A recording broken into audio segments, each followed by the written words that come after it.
네, 안녕하십니까. 충주고구려천문과학관 관장 별박사 이태영입니다. 우리 하늘 우리 별자리, 오늘은 민족의 자존심 천상열차 분야지도에 대한 이야기를 해드리겠습니다. 자, 그러면 파워포인트를 보면서 오늘 강의를 시작하겠습니다. 자, 우리 하늘 우리 별자리, 민족의 자존심 천상열차 분야지도. 천상열차 분야지도라는 말 들어보셨나요? 자, 모르는 분들 아직 많이 계실 것 같아요. 자, 그런데 다음 화면 보여드리면 여러분들이 이거 라고 생각하실 겁니다. 10,000원짜리 지폐. 여러분들 좋아하시죠? 물론 신사임당을 또 좋아하시는 분들이 많겠지만 10,000원짜리를 앞뒤로 보면 이 대부분이 천문과 관련된 이야기들이 있습니다. 이 속에는. 그래서 앞면과 뒷면이 있는데 먼저 앞면을 보면 이 앞면에 세종대왕이 계시고 그 옆에 뭔가 뒤에 해와 달 같은 게 보이죠? 자, 보시면 여기에 해가 있고 그 다음에 왼쪽으로 달이 있고 그리고 여기 밑으로 5개의 봉오리 1월 오봉조라고 하죠.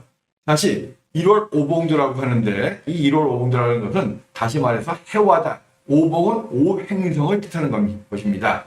오행성, 우리 눈에 보이는 수성, 금성, 화성, 목성, 토성. 그래서 옛날부터 해와 달, 오행성을 굉장히 중요시 여겼기 때문에 서양에서는 일주일을 이 오행성과 해와 달을 가지고 만들었고, 동양에서도 1월 오봉도를 표시하면서 이 해와 달, 오행성을 굉장히 중요시하게 여겼습니다. 그래서 이 10,000원짜리의 전면에는 이렇게 1월 오봉도, 해와 달과 오행성이 나타나 있고요. 자, 이제 뒷면을 보실게요.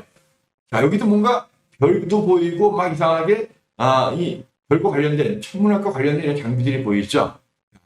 맨 뒤에 보이는 지도가 바로 제가 말씀드렸던 천상열차 분야 지도라는 우리나라의 오래된 별 지도고요. 그 다음에 밑에 보이는 것이 혼천의라는 거고, 그리고 오른쪽으로 보면 보현산 천문대에 1.8m 망원경이 있습니다. 좀 더 자세히 설명을 해드리면, 자, 혼천이라고 하는 거, 조선시대에 만들어진 이 혼천이는 천체의 운행과 위치를 측정하던 옛날 천문 관측 기기예요. 그래서 혼천설, 개천설 이런 거 들어보신 적 있어요? 혼천설이라고 하는 것은 계란처럼 가운데 노란 자 위에 껍질이 있는 것처럼 둥근 지구 위를 둥근 하늘이 덮고 있다. 이것이 혼천설이거든요. 개천설은 지구가 평평하고 하늘도 평평하다는 거예요. 그래서 혼천이 개천보다는 훨씬 발달된 그런 이론이거든요. 그래서 혼천설에 의해서 하늘의 천체 위치 재는 것이 바로 혼천이고요. 이 역사적인 그 기록을 보면 기원전 2세기경에 중국에서 처음으로 이 혼천을 만들었다. 이런 이야기가 있습니다. 우리나라에서는 조선시대죠. 세종대왕 때 장영실 등이 1433년 6월에 처음으로 제작했다는 거거든요. 옆에 있는 이 혼천에는 세종대왕 능에 있는 여주 영릉에 있는 혼천의 모습을 찍은 겁니다. 자, 그리고 10,000원짜리 뒷면에 있는 이 보현산 천문대 1.8m 망원경. 우리나라 안에 있는 한반도에 있는 가장 큰 망원경이 바로 이 보현산 국립천문대에 있는 1.8m 반사망원경이거든요. 1994년에 설치가 되어 있습니다. 자, 그리고 오늘의 주인공 바로 이 천상열차 분야지도. 이 10,000원짜리 뒷면에 있는 거거든요. 자, 세계에서 두 번째로 오래된 중국의 스물천문도가 가장 오래됐고 우리나라의 이 천상열차 분야지도가 세계에서 두 번째로 오래된 그런 협각천문도입니다. 자, 원래는 고구려 시대에 있던 것을 이 바탕으로 해가지고 만들었다 이렇게 전해져 있습니다. 천상열차 분야지도를 좀 더 자세히 보면 이것이 바로 천상열차 분야지도를 탁본하는 그런 모습이에요. 자, 천상열차 분야지도라는 이 말 뜻은 뭐냐면 천상, 하늘이죠. 하늘을 차와 분야에 따라서 벌려놓은 그림이다라는 거예요. 차가 뭐고 분야가 뭐냐? 차라는 것은 목성의 운행을 기준으로 하늘이 12개로 나눈 거예요. 바로 황도 12궁입니다. 이 차가 들어왔을 때는 이미 서양의 황도 12궁, 황도대가 우리나라에 전해졌다는 거거든요.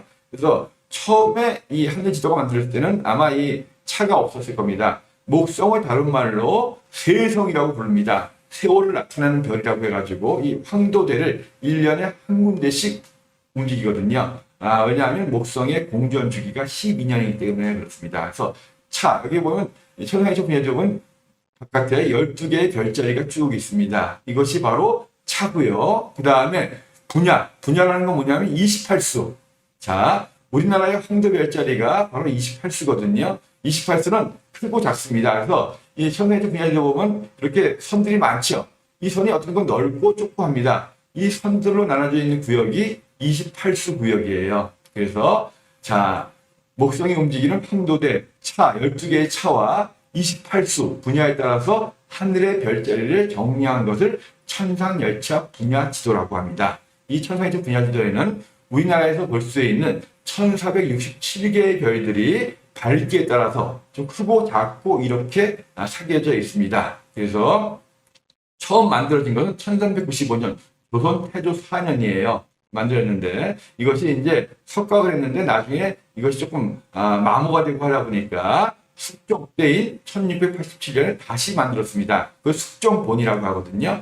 태조본은 국보고 숙종본은 보물로 지정되어 있습니다. 그래서 이런 석각천문도는 가장 오래된 것은 앞에 말씀드렸듯이 중국의 소주 천문대, 순호 천문대라고도 불리거든요. 이것이 이제 1247년에 만들어진 가장 오래된 거고 우리나라께 두 번째로 오래된 겁니다. 자, 이 석각천문대를 어디 가서 볼 수 있냐 하면 덕수궁에 가면 국립고궁박물관이라고 있습니다. 여기에 이렇게 태조본과 숙종본이 유리상자 안에 전시가 되어 있어요. 오래된 것이 당연히 태조본이고 조금 덜 오래된 것처럼 보이는 것이 숙종본입니다. 태조본은 앞뒤가 있는데 좀 배치가 좀 틀려요. 숙종본은 그 중에서 좀 마모가 덜 된 부분을 기초로 해가지고 만든 겁니다. 자, 천상열차 분야지도 이 원조가 바로 고구려다.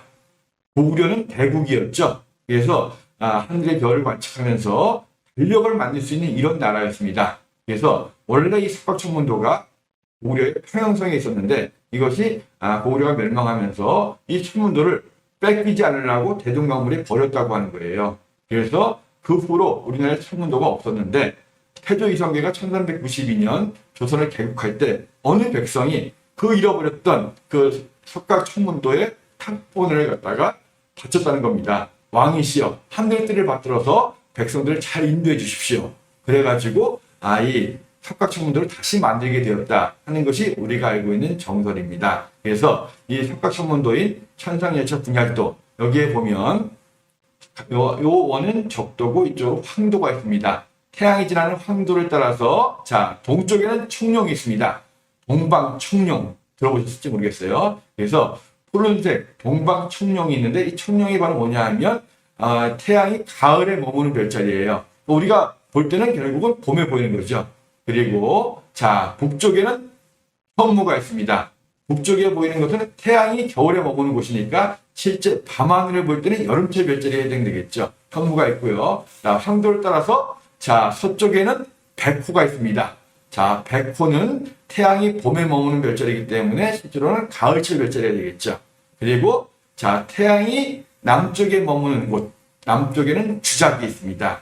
태양이 남쪽에 여름에 머무니까 별자리로는 겨울철 별자리가 되겠죠.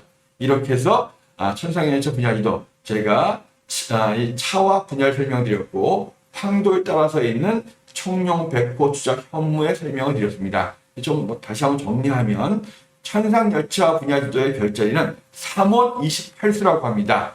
자, 황도에 따라서 청룡, 백호, 주작, 현무가 있는데 각각의 청룡, 백호, 주작, 현무 사방을 7개씩 나눠가지고 4, 7, 28수라고 하고요. 그 가운데 이 수호신, 수호신이거든요. 사신이 수호하는 그 가운데 사람이 살고 있는 거죠.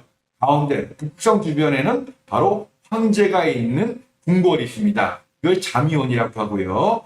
자, 그 아래쪽으로 왕을 도와주는 관리들이 살고 있는 관청이 있습니다. 이것을 태미원이라고 합니다. 그리고 왕과 관리가 있고 그 옆에는 백성들이 사는 시장, 천시원이 있습니다. 그래서 천상열차 분야지도는 사람들이 사는 세상을 하늘에다가 옮겨놓은 거거든요. 가운데 천시원, 태미원, 자미원이라 천시원, 사람이 사는 천시원, 그 다음에 관청이 있는 태미원, 임금님이 계신 자미원, 그래서 3원, 그 다음에 사방에 28수, 그래서 3원 28수라고 하는데 여기에 바로 오방색이라고 하는 색깔이 나옵니다. 동서남북 사방을 갖다가 아까 말씀드렸죠. 동방 청룡, 서방 백호, 남방 주작, 북방 현무. 이것이 사방의 색깔이고요. 가운데 임금님이 계신 곳이 황색. 그래서 이렇게 해서 방위를 나타내는 오방색이 바로 여기 하늘에서 나온 겁니다. 자, 그래서 이 사실 이 천상열차 분야지도 속에 나오는 별자리들, 별 이름들은 일반 백성들이 알기는 굉장히 어려웠어요. 왜냐하면 한자로 되어 있고 옛날에는 하늘의 별을 본다는 것은 하늘의 천기를 읽는 거기 때문에 굉장히 어려운 학문이었고 귀한 학문이었습니다. 귀족이라든가 학자들 뭐 거의 왕족들이 알고 있었죠. 여러분들 드라마를 보시면 거의 뭐 고려 시대 때 주몽 같은 드라마 거의 천관들이 왕족에 봉갈 정도의 권한과 그런 세력을 갖고 있었죠. 그래서 일반인들이 거의 알지 못하는 그런 별자리였는데 이 안에도 일반 민담 속의 별자리들이 나와 있습니다. 자, 그 속에 보면 뭐 해와 달이 된 오누이라든가 그 다음에 견우와 직녀라든가 이런 얘기들이 쭉 있어요. 물론 표시가 제대로 안 돼 있을 뿐이죠. 그래서 그거를 서로 연결시킬 수가 있는데 자, 가장 천상열차 분야지도와 민담 속 별자리 중에 문제가 되는 부분이 있습니다. 바로 뭐냐 하면 견우가 두 개라는 거예요. 자, 우리가 민담 속에 나오는 견우와 직녀, 은하수 사이에 두고 밝게 빛나는 두 별 견우와 직녀가 실제로 천상열차 분야지도에는 다르게 나옵니다. 자, 바로 이 부분에 견우와 직녀가 있는데 제가 조금 더 확대해서 보여드리면 이렇게 보입니다. 자, 직녀는 그대로 직녀라고 나옵니다. 우리가 알고 있는 견우는 이 별이거든요. 독수 자리에 있는 어떤 별 알타일이라는 별인데 천상열차 분야지도에는 하고성이라고 나옵니다. 그리고 저 밑에 흑인별로서 견우라고 나와 있어요. 이게 왜 이럴까? 실제로 그 지도 한번 모르겠죠? 실제 하늘에서 보겠습니다. 자, 바로 이거거든요. 은하수를 사이에 두고 직녀가 보이고 견우가 보입니다. 그런데 저 밑에 직녀가 보이는 1등성이에요. 누가 보더라도 보입니다. 근데 저 밑에 희미하게 보이는 별이 하나 있어요. 이 별이 바로 견우라는 건데 이것이 28수 중에 하나인 현무라고 하는 그런 28수 중에 북방의 현무의 첫 번째 별 28수 중에서 8번째에 해당되는 우성이에요. 이게 견우라고 되어 있거든요. 그래서 실제로 어느 교과서에 보면 이것이 진짜 견우고 일반인들이 알고 있는 견우가 잘못된 거다. 이런 이야기 많이 하거든요. 그런데 제 생각은 다릅니다. 견우가 두 개라는 거죠. 일반 백성들은 은하수 사이에 두고 밝게 빛나는 두 별 견우와 직녀를 이야기했지만 귀족들 보고 왕족들이 보기에는 이게 말이 안 되는 거예요. 왜냐? 직녀는 왕족입니다. 견우는 평민이죠. 평민이 왕족과 똑같은 정도의 권한을 가진다는 게 말이 안 되는 거예요. 그래서 제 생각에는 이 귀족들, 왕족들, 계급 사회에서 견우를 저 밑에 희미한 어두운 별에다 견우라고 이름을 붙인 거예요. 28수 중에 하나인. 그런데 일반 백성들은 그걸 모르죠. 그냥 견우와 직녀가 밝게 빛나니까 특히 칠성 무렵에 가장 높이 올라와서 가까이 보였다가 다시 멀어지고 하는 느낌에서 견우와 직녀라는 설화를 만들어냈던 거고 견우와 직녀 설화는 굉장히 오래됐습니다. 삼국시대 이전부터 있었던 이야기고 우리나라뿐만이 아니라 중국, 일본까지 다 알려져 있는 이런 이야기예요. 우리가 알고 있는 이야기. 은하수 사이에 두고 밝게 빛나는 두 별이죠. 하지만 귀족들이 보기에는 왕족들이 보기에는 견우가 밝은 별을 갖는다는 게 도저히 용납할 수 없을지 모릅니다. 아무튼 우리나라에는 견우와 직녀가 두 개가 있는 거예요. 그래서 오늘 천상열차 분야지도 이야기, 견우와 직녀 이야기는 나중에 한번 제가 다시 한번 이야기할 기회가 있을 겁니다. 오늘은 우리나라의 가장 오래된 숙각천문도 세계에서 두 번째로 오래된 국보인 천상열차 분야지도에 대한 이야기를 해드렸습니다. 언제 한번 기회가 되시면 덕수궁 흥중유물박물관에 가셔가지고 천상열차 분야지도를 한번 보시기 바랍니다. 자, 다음 시간에 다시 뵙겠습니다. 감사합니다.